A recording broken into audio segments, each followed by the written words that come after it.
'Tis the season to shine with H&M. Discover the holiday collection and find fashionable pieces for your wardrobe or for under the tree.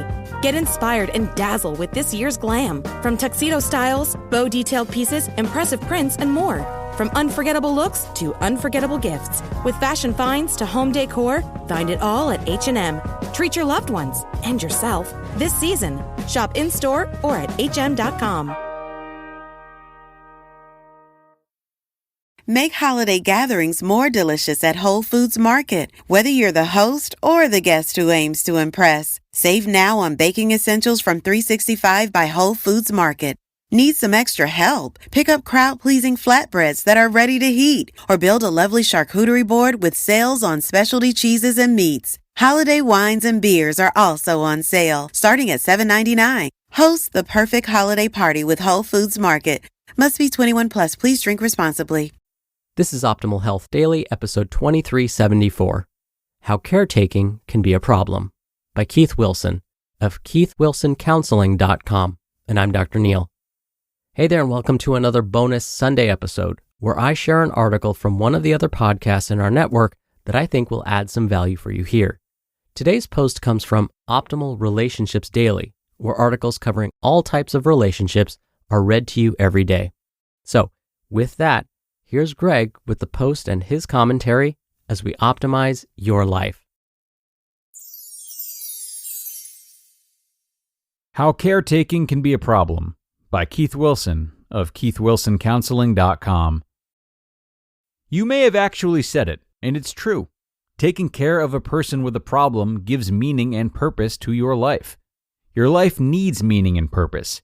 It makes your life worthwhile. It indicates your existence matters. That's important.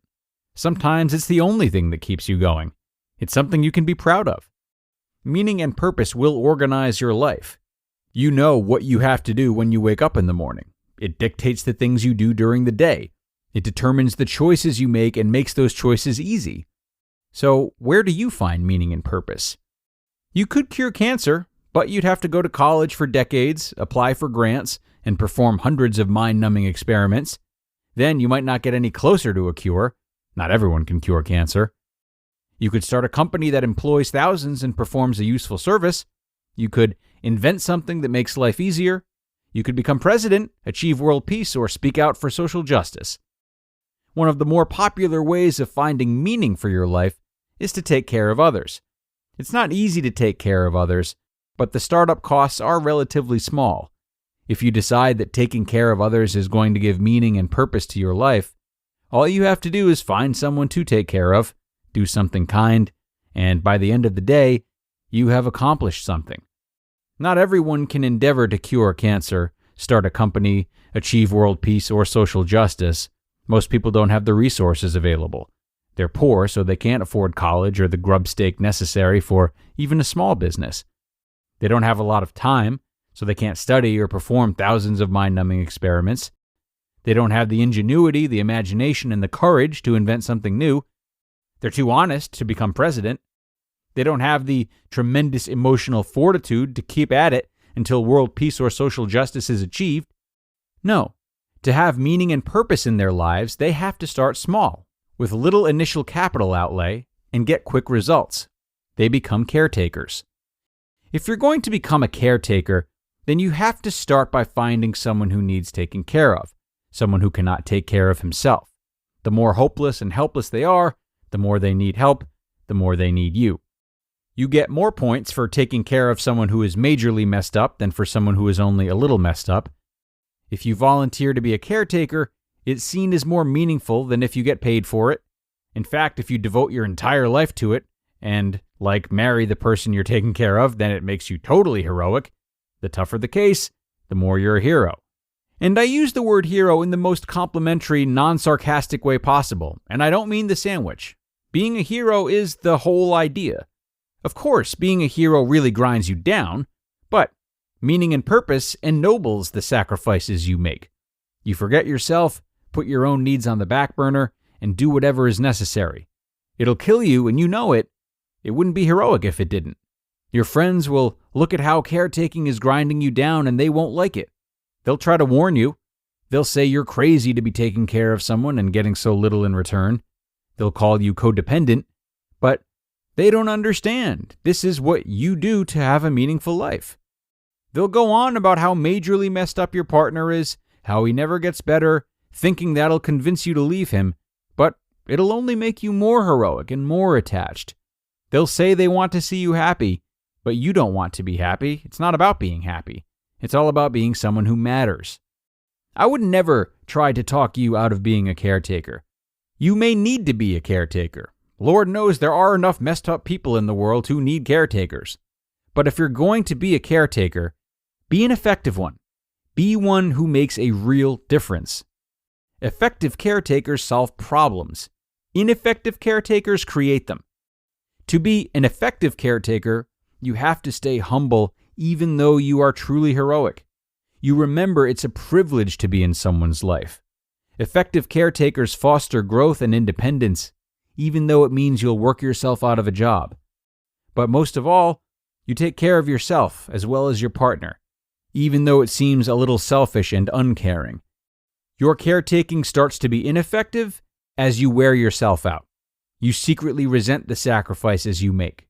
You have your days when you're enraged that you get nothing in return. You feel entitled to collect on kindness. You feel threatened if your partner doesn't need you. You start belittling and disparaging any attempts your partner has towards independence. You create needs that only you can fill. You need to be needed, so you start meddling, hovering, and guilting, and call it love. When you start thinking you're indispensable, you're making things more messed up than they would be without you. Keep going, and you become so intent on propping up a fiction that you're a caretaker, you can't see that your caretaking is completely manipulative and self-serving. You have no idea how domineering and coercive you can be. You're no longer part of the solution, you're part of the problem. Be a caretaker, please. Just be an effective one. You just listened to the post titled, How Caretaking Can Be a Problem by Keith Wilson of keithwilsoncounseling.com. Make holiday gatherings more delicious at Whole Foods Market. Whether you're the host or the guest who aims to impress, save now on baking essentials from 365 by Whole Foods Market.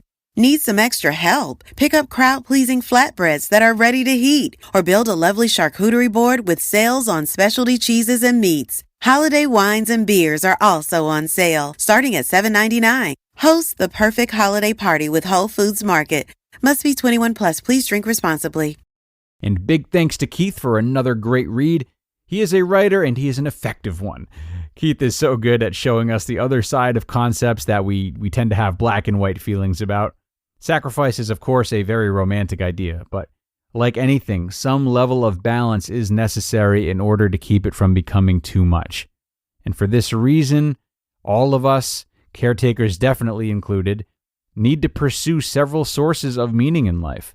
The more reliant we become on just one or two things, the more we demand from them without realizing it, and the harder it becomes to see the ways in which we might be developing an unhealthy relationship with it.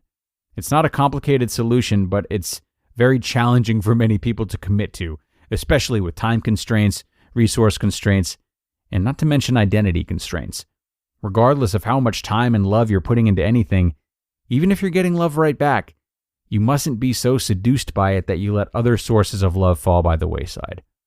So, thanks a million to Keith for grounding us and keeping the martyr complex at bay in this one. It's time to wrap up this edition of ORD, though, but please do come back tomorrow when we start the parenting leg of the week. Hope you'll all stop in for that one, where your optimal life awaits.